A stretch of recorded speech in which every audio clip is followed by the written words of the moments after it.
insistência dessa mulher, o juiz diz: eu vou atender essa mulher porque ela está acabando comigo. E a Bíblia diz que, olha o que o juiz desonesto disse.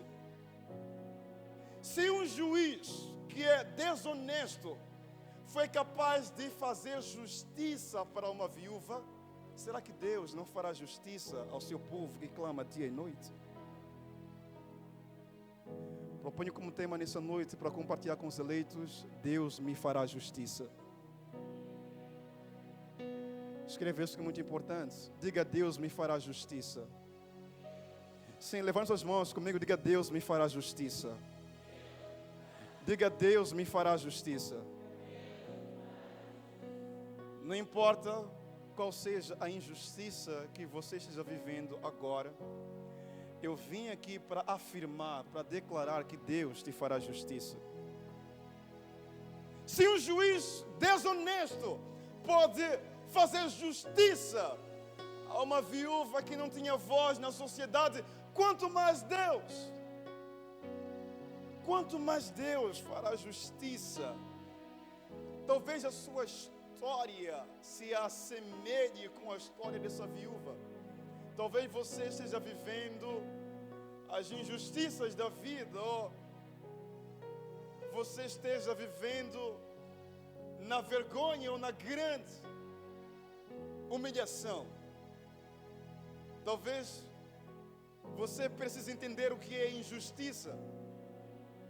Injustiça é quando você vive as mentiras do diabo e não vive as verdades que Deus tem para a sua vida.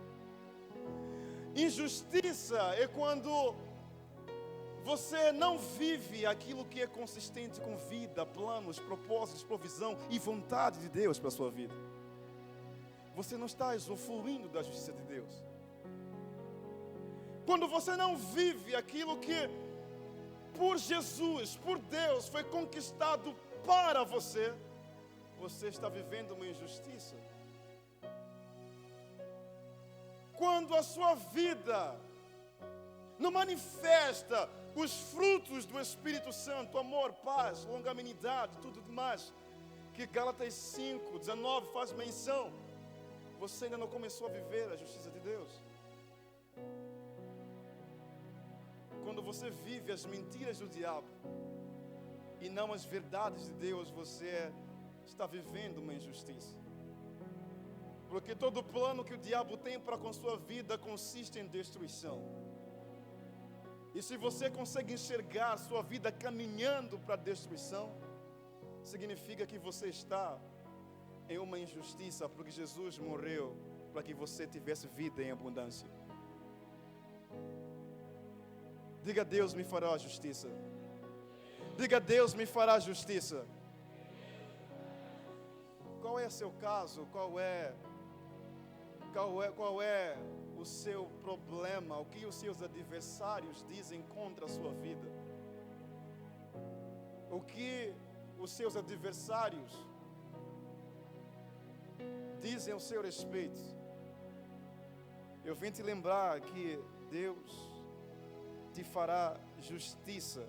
Deus te fará justiça. Mas o que me impressiona na vida dessa viúva é que, mesmo sabendo que ela não poderia, não tendo chances, você vê, a viúva não tinha costas quentes, como nós diríamos em nossa geração.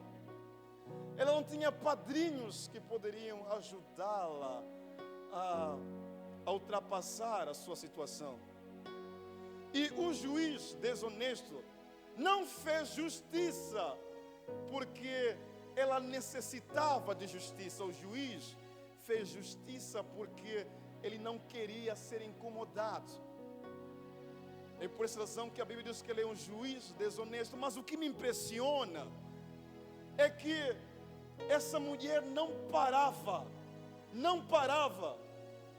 Cada dia que surgia era uma oportunidade para ela ir até a casa do juiz e dizer: juiz, por favor, faça-me justiça contra os meus adversários.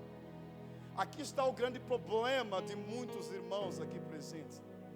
É que nós somos bons em começar a orar por alguma coisa, mas não somos bons em continuar com perseverança a orar por a mesma coisa.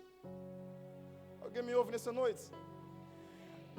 É muito fácil começar, mas é difícil continuar orando a respeito de mesma coisa. Essa viúva não vinha dias após dias com um pedido diferente do outro. Ela ia com o mesmo pedido. Quantos de nós orava para que o nosso filho, aquele que outrora ou é viciado em drogas, parasse de viver essa vida, mas por certa razão você foi levado a pensar que Deus não quer resolver o meu caso? O que te faz pensar desse jeito? Por que você parou de orar por essa situação? Talvez você é aquele jovem que está em busca de uma oportunidade de trabalho, e porque você orou demais por um mês e diz: acho que não é o tempo de Deus. Por que você parou de orar a favor disso? Nós temos esse grande problema. Nós começamos bem, mas não sabemos como continuar com o mesmo pedido até que ele se concretize. Eu vim aqui te encorajar a orar por alguma coisa e não parar até que isso se realize na sua vida. Diga: eu não vou parar de orar pelos meus filhos até que eles se coloquem na linha certa. Eu não vou parar de orar por essa oportunidade até que eu entre naquela empresa desejada. Eu não vou parar de orar por minha saúde até que eu usufrua da saúde divina. Eu não vou parar. Por que você parou? Isso me impressiona, porque essa mulher estava lá. Quando o juiz acordava, ele via a mulher lá. Por favor, faça-me justiça contra os meus adversários. Mas a boa notícia, igreja, é que o nosso Deus, aquele que nós adoramos, ele não pode ser comparado com este juiz, porque este juiz era iníquo, era desonesto, era injusto. O seu Deus é bom, é justo e ama você o suficiente. Diga: Deus me fará justiça. Mais uma vez diga: Deus me fará justiça. Mais uma vez diga: Deus me fará justiça.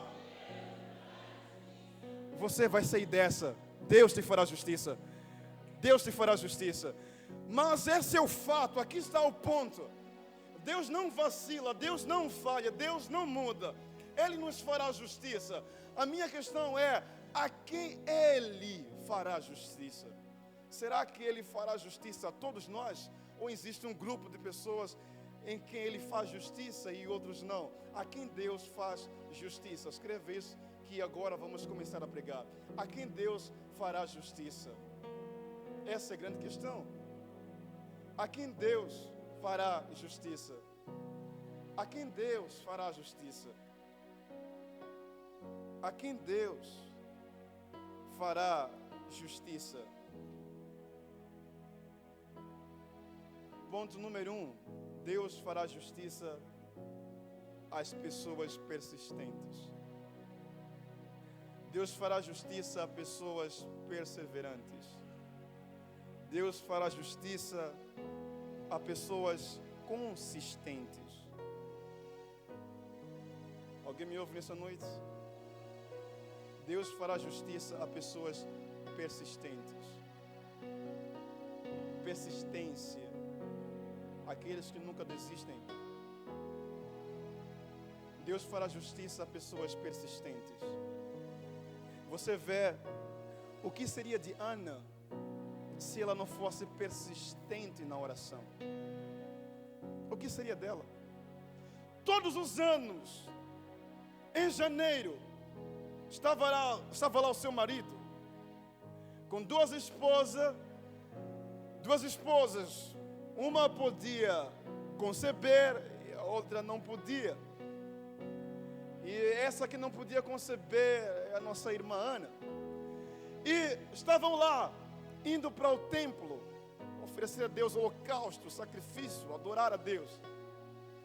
Mas Ana carregava isso em seu coração, carregava esse tormento, essa angústia, desânimo, dor. Eles iam no templo e ela apreciava a outra mulher, a esposa do mesmo homem, e via ela com muitos filhos, e isso trazia dor para ela. E ela começou a orar. Passou o primeiro ano, passou o segundo ano.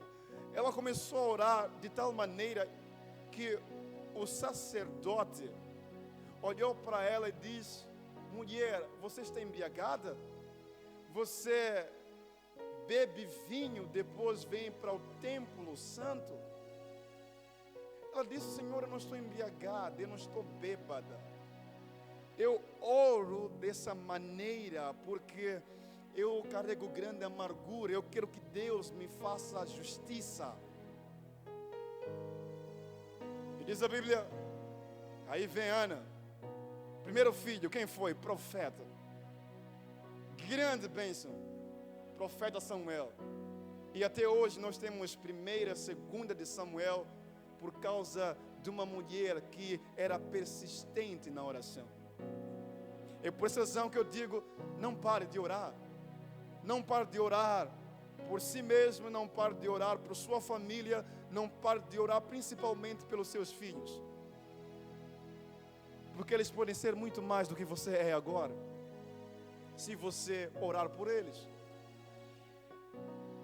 Só Ana orava e, por causa da sua persistência, a Bíblia fala de Daniel, 3 horas ao dia, ele dobrava os joelhos e começava a orar. A Bíblia diz que o anjo aparece e disse: a sua oração foi respondida há muito tempo, mas havia o príncipe da Pérsia que tentava resistir às suas orações. Imagina se Daniel tivesse desistido, como ele receberia a recompensa de sua oração? Mas por causa da sua persistência, ele saiu do cativeiro.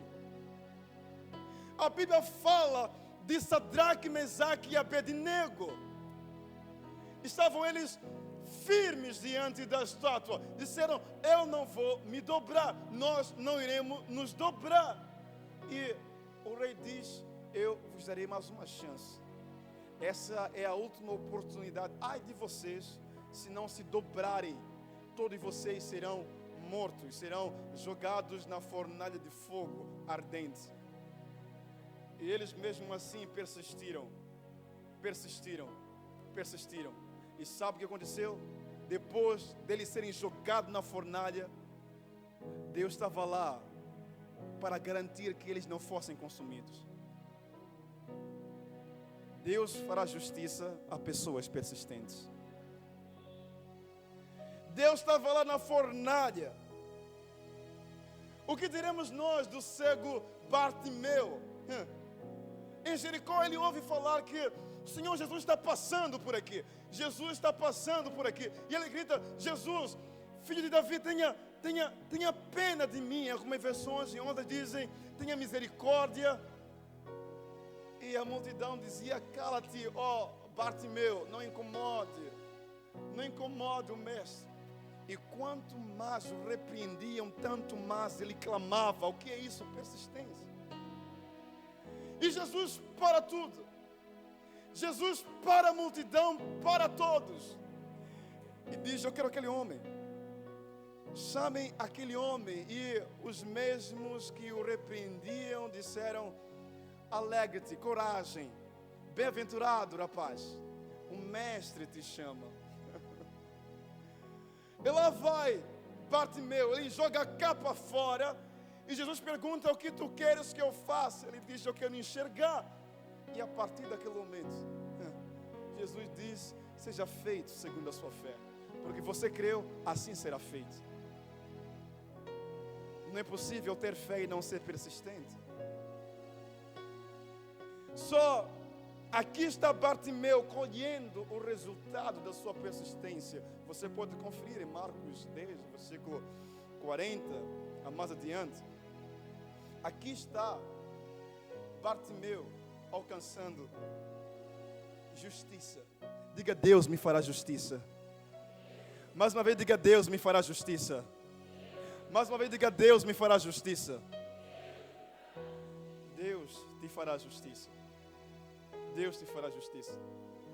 A persistência, na verdade, é característica do nosso Deus. Eu gostei da pregação do domingo agora, pastor Zema.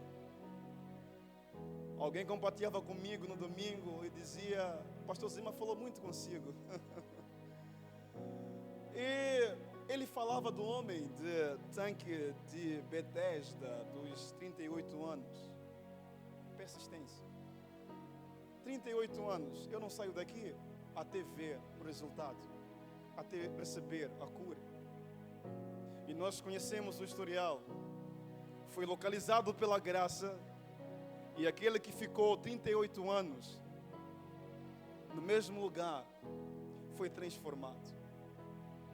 Só persistência é uma característica de Deus. Deus não sabe desistir. Se ao menos Ele soubesse desistir, Ele já teria desistido de você. Mas porque Ele não sabe desistir, até hoje Ele procura por você. Sai de casa, filho pródigo, e vai gastar seu dinheiro numa cidade distante. Na verdade, cidade distante é toda aquela cidade, todo aquele lugar que separa você de Deus. Sempre que você está longe de Deus, você está numa cidade distante. Você está num lugar distante. E esse filho estava num lugar distante. Mas para o pai, ele ainda era filho. Ele pensara que como serei filho do meu pai depois dessa tamanha desobediência? Mas para o pai, ainda era o seu filho. E quando ele vem, ele recebe de braços abertos.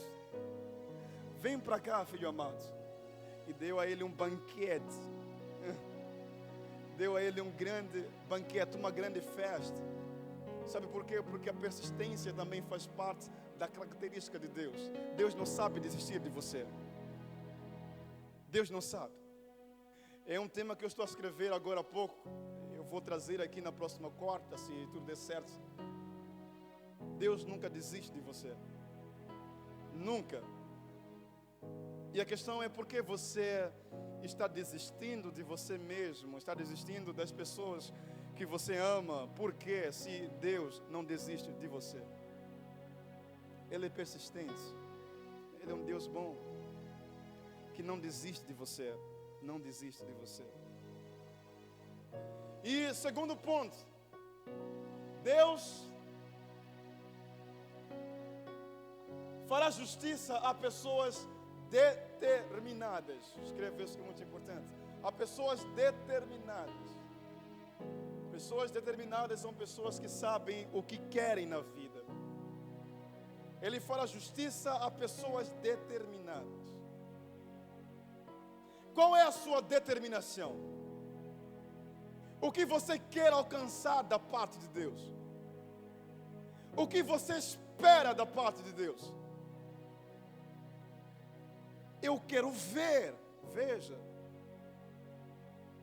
Existia uma mulher determinada que nós falamos muito aqui no seio da igreja, Marcos 5, a de fluxo de sangue.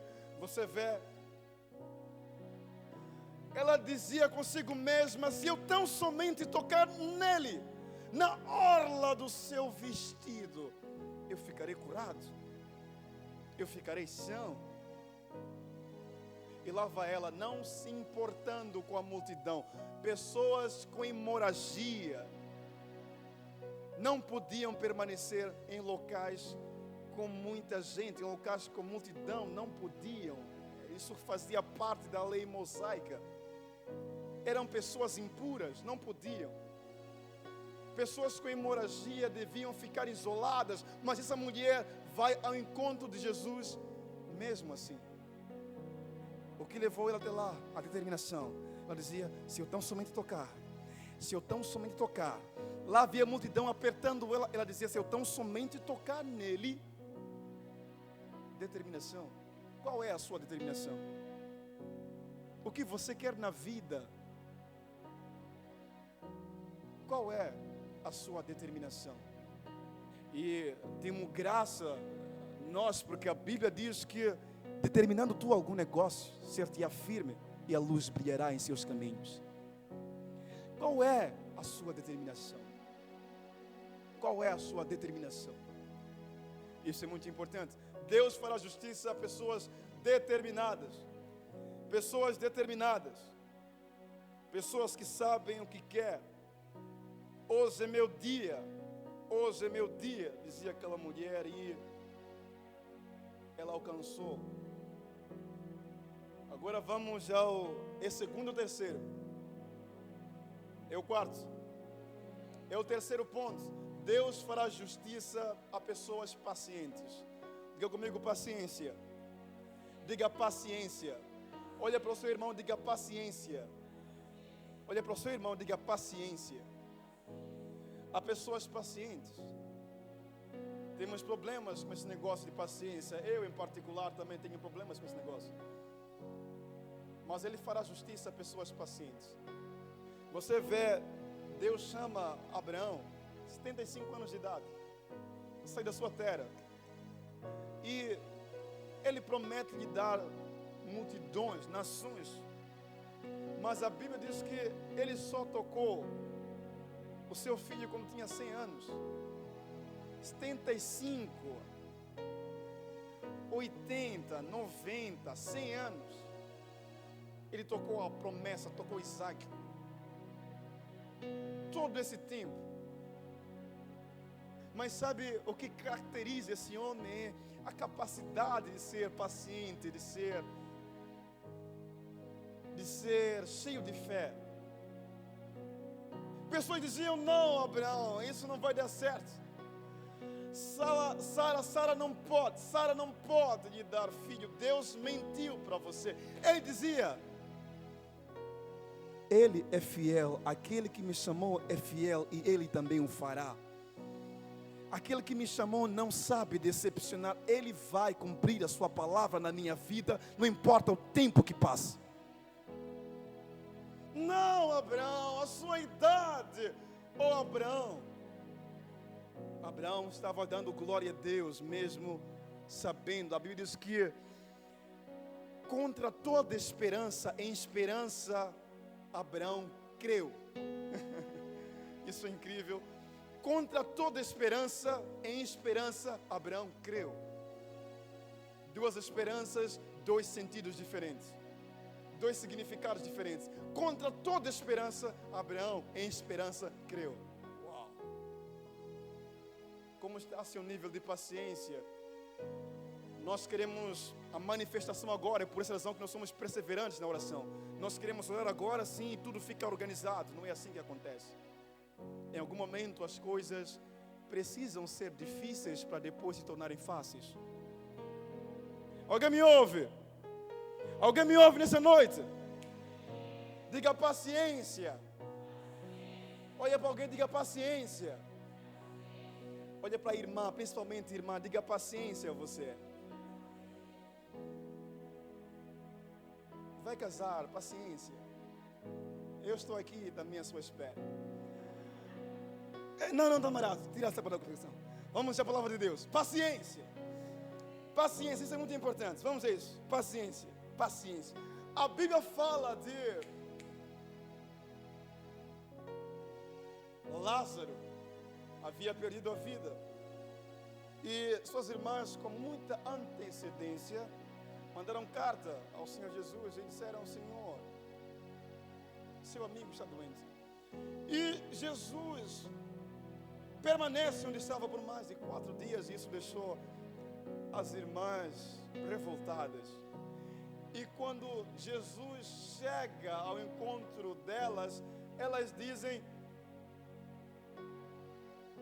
Senhor, se o Senhor estivesse aqui, o Senhor está atrasado, Jesus. Quem disse que Jesus chega tarde? Quem disse? Quem disse que o seu tempo é igual ao tempo de Deus? Quem disse? Quem disse que a maneira que você faz as coisas é a mesma maneira que Deus faz as coisas? Quem disse? Deus nunca chega tarde. Deus chega no tempo certo. Por essa razão que Lázaro viveu, mas as irmãs estavam impacientes. Jesus, se o Senhor estivesse aqui, nós não teríamos enfrentado isso. Jesus, se o Senhor estivesse aqui, nós não teríamos enfrentado isso.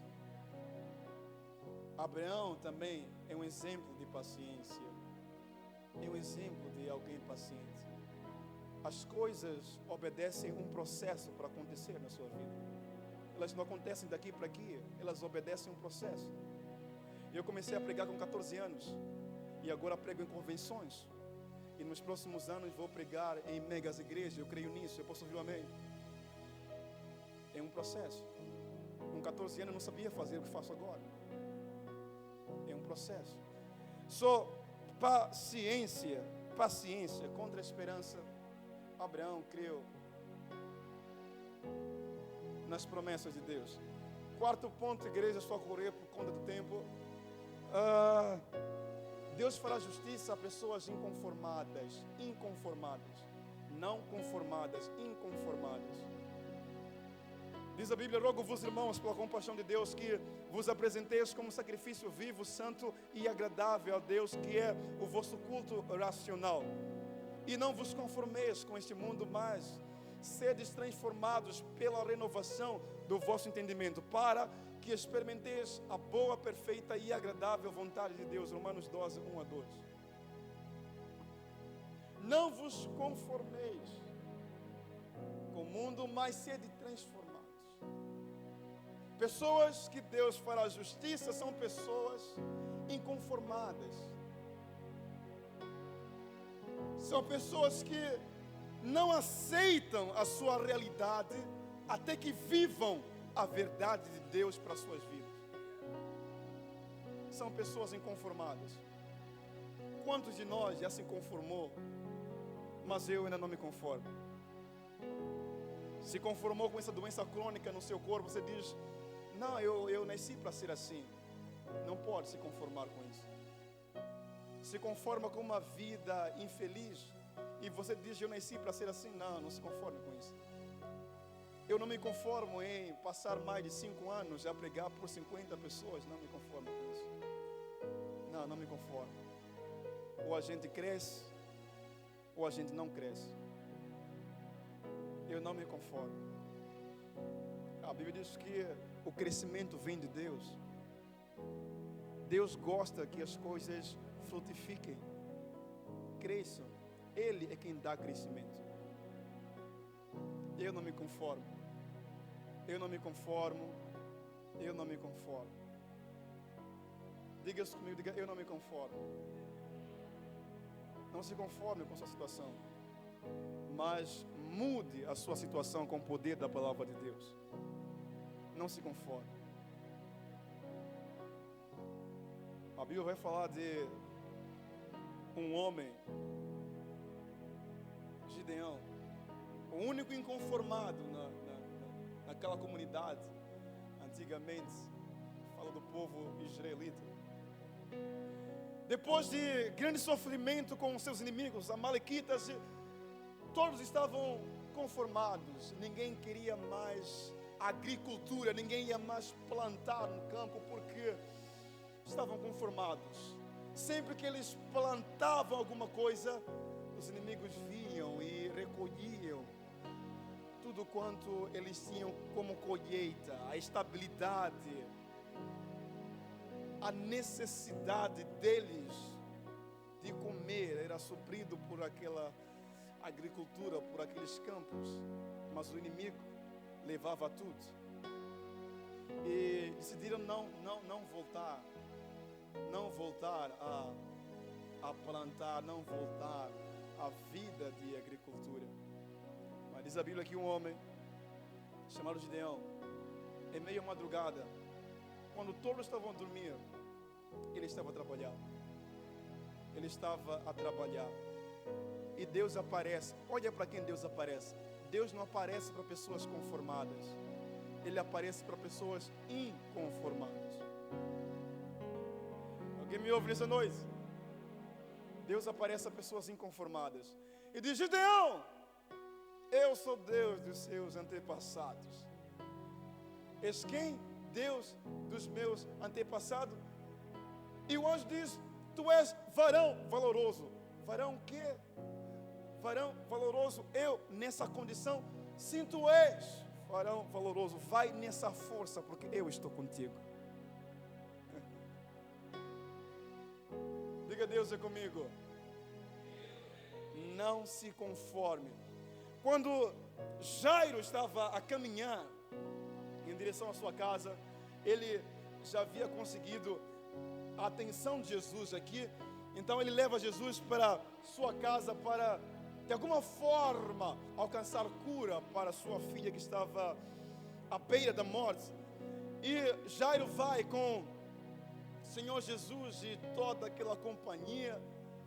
E essa mulher vem, interrompe o processo. E passou algum tempo. A Bíblia diz que saíram os colegas de Jairo, aproximaram ele e disseram que não há mais nada. Jairo, a sua filha está morta. Está morta significa, em outras palavras, não há nada que ele possa fazer.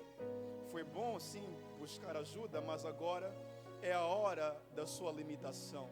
É a hora que você não pode mais fazer nada. Jairo, não volte a sonhar com sua filha, porque ela está morta. E isso deixou o homem desanimado.